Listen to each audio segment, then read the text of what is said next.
2 फरवरी 2025 उत्तराखंड देहरादून 63 साल का श्यामलाल, जो कि सरकारी स्कूल का रिटायर्ड प्रिंसिपल था, वो उस दिन अपने घर पे बिना बताए अपनी गर्लफ्रेंड के घर जाता, जिसका नाम गीता चौधरी था।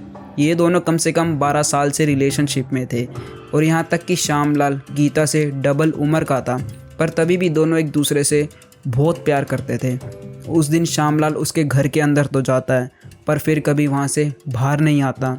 2 फरवरी के बाद से ही श्यामलाल को किसी ने नहीं देखा था, इसलिए उसकी बेटी बहुत घबरा जाती और इधर उधर ढूंढने की कोशिश करती, पर उसको श्यामलाल कहीं नहीं मिलता। आखिर श्यामलाल गया तो गया कहाँ? क्या गीता ने उसको गायब किया था? अगर किया था तो क्यों? आखिर घर के अंदर श्यामलाल के साथ क्या हुआ था और क्या पुलिस उसे ढूंढ भी पाएगी? इन सारे सवालों के जवाब जानने के लिए वीडियो को एंड तक ज़रूर देखना। ये केस बताता है कि कैसे हवस और लालच एक इंसान को अंधा कर देती है। खुलेंगे केस के राज हिमांशु के साथ।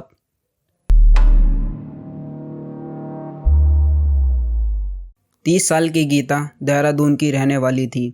इसकी पहली शादी बहुत जल्दी हो जाती, पर इसके चाल चलन ठीक ना होने की वजह से डिवोर्स भी हो जाता, क्योंकि उस दौरान गीता उस स्कूल की टीचर थी जहां श्यामलाल प्रिंसिपल था। तभी दोनों की मुलाकात हो जाती और फिर रिलेशनशिप में आ जाते। गीता अपना घर तोड़ के उस आदमी से प्यार कर लेती जो उससे डबल उम्र का था। वो बहुत लालची थी। श्यामलाल गीता को अच्छे खासे पैसे देता रहता था, बस इसीलिए वो उसके साथ रिलेशनशिप में आ जाती। गीता उसके साथ फिजिकल होती रहती और वो उसको पैसे देता रहता था, और ऐसे ही 12 साल भी निकल जाते। गीता की पास्ट की लाइफ के बारे में न्यूज़ आर्टिकल में ज़्यादा कुछ नहीं लिखा हुआ था, बस इतना ही लिखा हुआ था। पर ये तो कुछ नहीं, गीता इतनी घटिया औरत थी कि अब उसको पता था श्यामलाल की उम्र होती जा रही है, इसलिए मई 2024 में वो हिमांशु चौधरी से शादी कर लेती। वो MBBS स्टूडेंट था और दोनों किशन नगर चौक के इलाके में किराए के घर पे रहते थे। गीता इतनी चालाक थी कि हिमांशु से शादी करने के बाद भी वो श्यामलाल से टच में थी। एक तरह से गीता उसके साथ फिजिकल होती और उससे पैसे ऐंठती रहती थी, और इस चीज़ से हिमांशु को भी कोई फ़र्क नहीं पड़ता था, क्योंकि वो फाइनेंशियली स्ट्रगल कर रहा था। उन दोनों के लिए बस श्यामलाल एक ATM था। ये रिश्ता प्यार की गांठ से नहीं, मतलब और हवस की गांठ से बंधा हुआ था। तीनों अपना बस एक दूसरे से मतलब निकाल रहे थे। गीता श्यामलाल से अपनी फाइनेंशियली नीड और हिमांशु से फिजिकली नीड पूरी कर रही थी। 2 फरवरी 2025 को भी कुछ ऐसा ही होता है। गीता हर बार की तरह सेक्स का लालच देकर श्यामलाल को अपने घर पे बुलाती, पर उसके बाद से ही किसी को कुछ नहीं पता उसके साथ क्या हुआ और कहाँ गया। श्यामलाल की फैमिली में बस उसकी एक बेटी थी जिसका नाम रिद्धि राठौर था, जो कि उससे दूर रहती थी। वो अपने फादर श्यामलाल को कॉल करती, पर उनका फ़ोन स्विच ऑफ आता।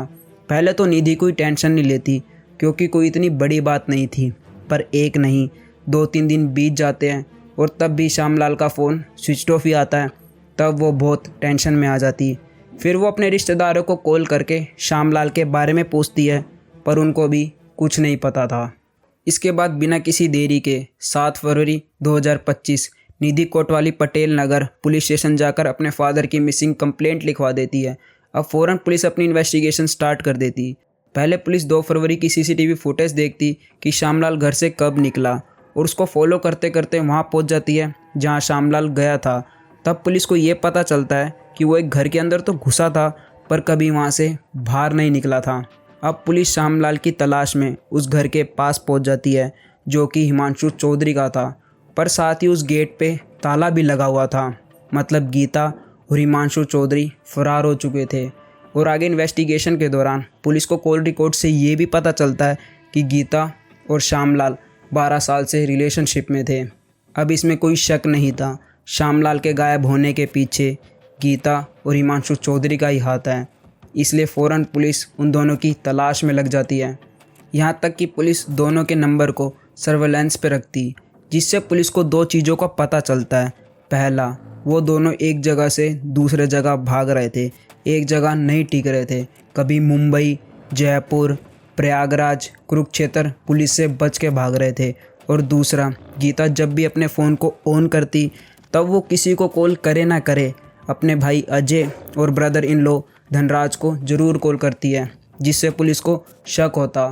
तब देहरादून पुलिस 20 फरवरी 2025 यूपी के सहारनपुर से अजय और धनराज को अरेस्ट करती है। इसके बाद पुलिस उन दोनों को अपने स्टाइल में इंटेरोगेट करती। तब वो टूट जाते और एक ऐसे खौफनाक मर्डर क्राइम से पर्दा उठाते जिससे पुलिस भी शॉक हो जाती है। हिमांशु और गीता फाइनेंशियली स्ट्रगल कर रहे थे। तब मेहनत करने की बजाय गीता के दिमाग में एक खौफनाक प्लान आता और इस प्लान के लिए हिमांशु भी राज़ी हो जाता।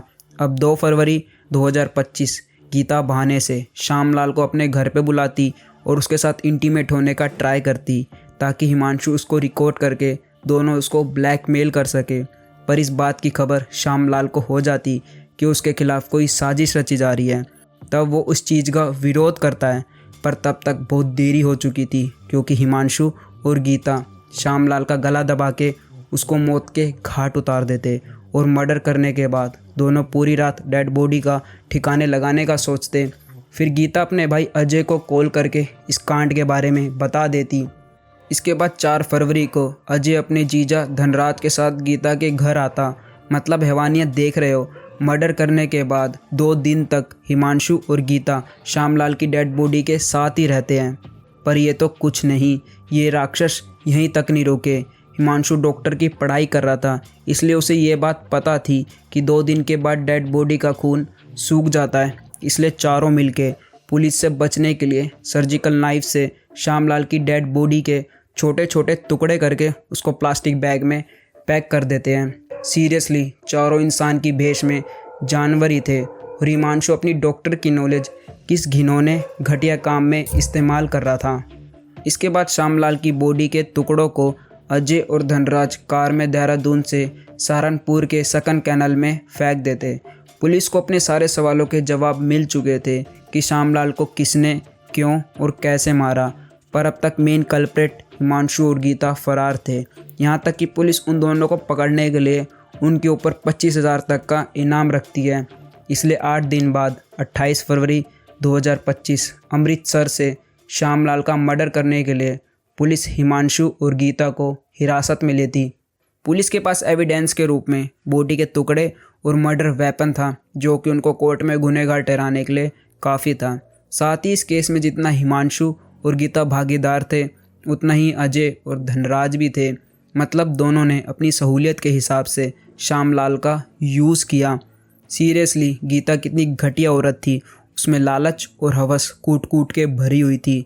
पहले अपनी से डबल उम्र के आदमी को फंसाकर 12 साल तक यूज़ किया और फिर पैसों के लिए बेरहमी से मौत के घाट उतार दिया। इस केस से हमको ये पता चलता है, अगर एक इंसान के अंदर किसी भी चीज़ का लालच और हवस अपनी लिमिट क्रॉस कर जाती है तो उसको एक ऐसी अंधेरी दुनिया में पहुंचा देती है जहां कोई नहीं जाना चाहता। तो अपना और अपनी फैमिली का ध्यान रखें। मिलते हैं ऐसी किसी ट्रू क्राइम के साथ। Thanks for watching. Signing off.